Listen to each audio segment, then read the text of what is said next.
ہمارے نبی پاک صلی اللہ علیہ وسلم جب ہجرت کے لیے مجبور ہو گئے، اس دعوت کی محنت میں ایک وقت ایسا آتا ہے کہ قوم ہی مخالف ہو جاتی. تو اللہ کے نبی مکہ میں تھے تو بیت اللہ میں آتے تھے، نمازیں پڑھتے تھے، نفل تھی، فرض نماز تو تھی نہیں. پھر حضرت حمزہ نے کلمہ پڑھا، حضرت عمر نے پڑھا، تو پہلی دفعہ مسجد میں نماز پڑھے گی. نفل ہی تھی، فرض نہیں تھی. لیکن پھر بھی جب زیادہ ہو گیا کام اور رہنا مشکل ہو گیا تو آپ نے ہجرت کا ارادہ کیا. ادھر حضرت ابو طالب فوت ہو گئے تو ان کی وفات سے جو باہر پروٹیکشن تھی وہ ختم ہو گئی. ادھر حضرت خدیجہ فوت ہو گئی ایک ہی مہینے میں 10 دن کے اندر. پہلے چچا پھر بیگم، تو باہر کا آسرا بھی ختم ہو گیا، اندر کا آسرا بھی ختم ہو گیا. تو باہر چچا سینہ سپر تھے، اندر حضرت خدیجہ زخموں پہ مرہم رکھتی تھی. تو جب آپ دونوں طرف سے تنہا ہو گئے تو پھر قریش نے تنگ کرنا، پہلے ہاتھ نہیں اٹھاتے تھے، پھر قریش نے مارنا شروع کیا، پیٹنا شروع کیا. تو اس پر ہمارے نبی فرماتے ہیں ما اسرا ما وجدنا فقدک یا، اے میرے چچا تیرے جانے کی کمی بڑی جلدی محسوس ہونے لگی. پہلے کوئی ہاتھ نہیں اٹھاتا، پھر مار پیٹ، پتھر، روڑے، گردن میں چادر ڈال کے عقبہ نے جو مروڑنا شروع کیا، آنکھیں باہر نکل بے بسی کے ساتھ. اور سجدے میں تھے تو اوپر آ کر اونٹوں کی اوجڑی پھینک دیا، آپ کو اٹھنا مشکل ہو گیا. یہ سارے کام چچا کی وفات کے بعد ہے. چچا کی زندگی میں کوئی ایسا نہیں کرتا تھا.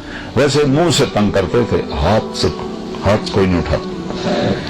جب یہ دونوں آسرے ختم ہو گئے تو پھر آپ نے کہا چلو میں طائف چلا جاؤں، شاید وہاں پناہ مل جائے.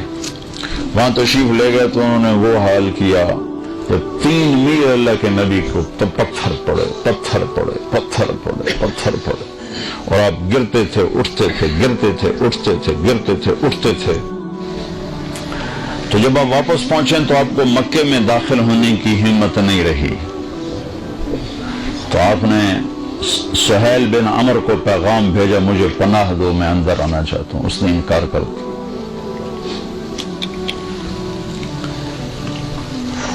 پھر آپ نے اخنس بن شریک کو پیغام دیا کہ مجھے پناہ دو، میں اندر آنا چاہتا ہوں. اس نے انکار کر دیا، انہوں نے کہا میں نہیں کرتا.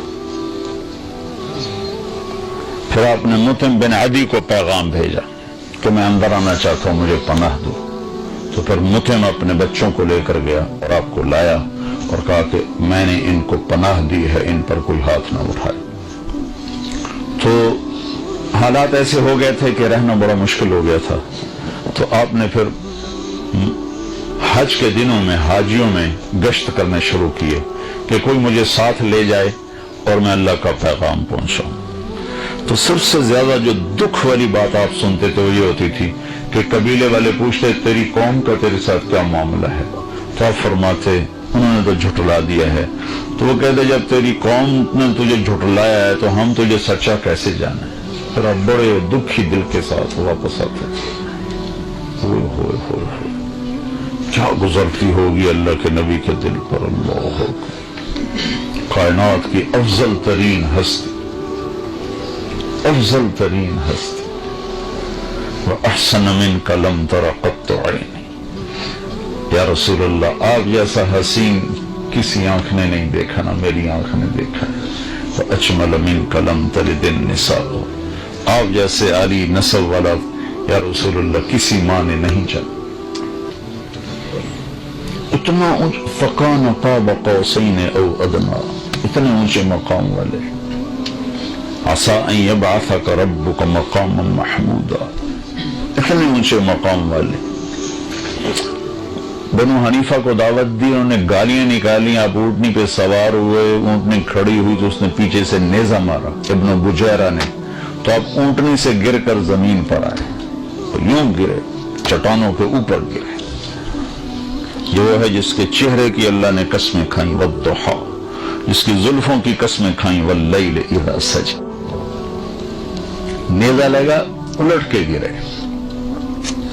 دعوت دیتے دیتے دیتے تھک گئے. نتیجہ کیا ہوا؟ کسی نے منہ پہ تھوک دیا، کسی نے تھپڑ مار دیا، کسی نے کرتا پھاڑ دیا. اب اس امت کو سمجھانا پڑ رہا ہے کہ تبلیغ بھی تھوڑے ذمے نے کتنے لکھا ہے ساڑھے ذمے